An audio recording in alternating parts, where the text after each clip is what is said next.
खरंच आहे, माती आणि माता फरक असतो तो फक्त वेलांटीचा. माती आणि माता फरक असतो तो फक्त वेलांटीचा. माता आपल्याला जन्म तर देतेच, परंतु मृत्यूनंतरही जिच्या कुशीत आपण आपला देह ठेवतो ती म्हणजे माती. प्रारंभही तिच्यापासून आणि अंतही तिच्यातच. अशा या परमेश्वराच्या अवकाश रूपी मातीला व मातेला कोटी कोटी प्रणाम करून मी माझ्या भाषणात सुरुवात करतो. विषयात मांडणारी अशी कशी असते होय, विषयात मांडणारी अशी कशी असते होय. आईला विषयात मांडू शकत नाही. आई मनात तशीच जाते ठेवू नका. आई मनात तशीच जाते ठेवू नका. जीवाचं जीवालाच कळावं असं जाते देऊ नका. असं जाते देऊ नका. जी मुळातच करिअरच्या धावपळीत 28 दिशेनंतर आई होणं स्वीकारते, जी नोकरी टिकवण्यासाठी 8:30च्या चर्चा घेऊन फारच्या गतीत चेंगरत ड्युटीवर जाते ती आधुनिक आई. जी एका जुनीकराचं कर्ज, नोकरी, सासर माहेर आणि होणारं बाळ यातील तारेवरची कसरत लिहिल्या करते ती आधुनिक आई. जी best fitting diet in pregnancy अशी मोठी पुस्तके वाचते, परंतु मेदकूट कसं बनवायचं हे मात्र रुचिरातून बघते. जर नाही जमलं तर मला सासूबाईंना फोनही करते व ते जाणूनच घेते ती आधुनिक आई.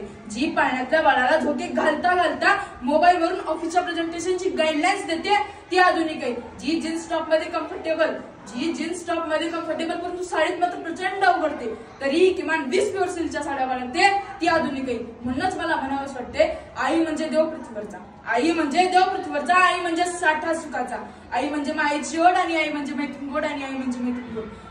जी आधुनिक युगातील आईने स्वतःचा तत्व स्वतःला इतका सिद्ध केलेला आहे की असं कोणतेही क्षेत्र नाही की ज्यामध्ये स्त्री नाही म्हणजेच आई नाही. चूल आणि मूल केवळ यात रमणारी ती मागची आई होती, परंतु आधुनिक आई यापेक्षा खूप वेगळी आहे. पुरुषांच्या बरोबरीने पुरुषांच्या खांद्याला खांदा लावून ती कार्य करू लागलेली आहे. याची जाणीव आपल्या सर्वांनाच आहे. म्हणूनच म्हणतात की आधुनिक आई जगाला पुढे नाही. इंग्लंडमध्ये ज्या लोकशाहीचा जन्म झाला, मी तरी म्हणतो की त्याच लोकशाहीचा खरा जन्म हा भारतामध्ये झाला. कारण आधुनिकतेमध्ये पुढे असलेला तो इंग्लंड देश स्त्रियांच्या व्यक्ती स्वातंत्र्याला स्वतंत्र येण्यासाठी खूप वेळ घालविला. परंतु आज आपण पाहतच आहोत की आपल्या देशाचे सर्वोच्च पद म्हणजेच राष्ट्रपती पद या पदावर अनेक महिला होऊन गेलेल्या आहेत. आणि हा मान केवळ आणि केवळ प्रथमच भारतीय स्त्रियांनाच मिळालेला आहे. याचा मला सांगताना खूप अभिमान वाटतो. आणि त्याही आपल्या आधुनिक युगातील आईच होत्या आणि आईच आहेत. आधुनिक युगातील आईने आज असे कोणतेही क्षेत्र रिकामे ठेवले नाही की ज्यामध्ये तिचा सहभाग नाही.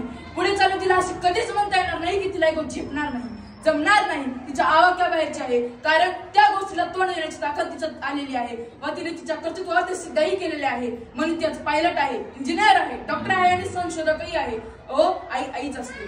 ती पुरातन काळातील असो या आधुनिक काळातील. बाळासोबत संसारालाही जगते, जगण्यासोबत मरणालाही स्वीकारते. प्रसंग कसाही असो त्याच्याशी धैर्याने लढते. समजदारपणाचे कळस म्हणजे आधुनिक युगातील आई असते. स्वतःची डोकेदुखी बाजूला ठेवून घरातल्यांची तब्येत मात्र जपते. पगाराची ऍडजस्टमेंट करत संसाराचा गाडा पुढे नेते. कितीही काहीही झालं तरी कालची, आजची आणि परवाची आई मात्र आईच असते. कारण ती माई असते, ताई असते आणि आपल्या सर्वांची जन्मदायिनी असते. म्हणूनच मला म्हणावंच वाटते, पूर्वजन्माची पुन्हा आई असावी जन्म जो तुझ्या गर्भात घेतला.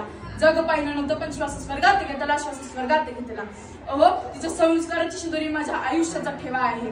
तिच्या संस्काराची शिदोरी माझ्या आयुष्याचा ठेवा आहे. माझे आयुष्य यशस्वी झाले आहे असे जर मला म्हणायचे असेल तर मी माझ्या आईसाठी जातात एवढेच म्हणेन की आई माझी मायेचा सागर दिला तिने जीवनाकार. नभेची चांदणी तू भासे चंद्राची कोर. शीतल तुझी छाया मला हवी जीवनभर. तुझ्या शीतल छायेमध्ये उभा आयुष्य जगेल. आई देवापाशी मी ग तुला जन्मोजन्मी मागेल. आई माझी मायेचा सागर दिला तिने जीवनाकार. या व्यासपीठाची रजा घेताना मी जाता एवढेच म्हणेन की आई माझा गुरु. काय सांगावी तिची महती, काय सांगावी तिची महती. जाता जाता होई ईश प्राप्ती. शुद्ध होईल मन गाता गुणगान. आई माझी आई माझा स्वाभिमान. ती खरंच कुटुंबासाठी आहे वरदान, आहे वरदान. धन्यवाद. नंबर 1.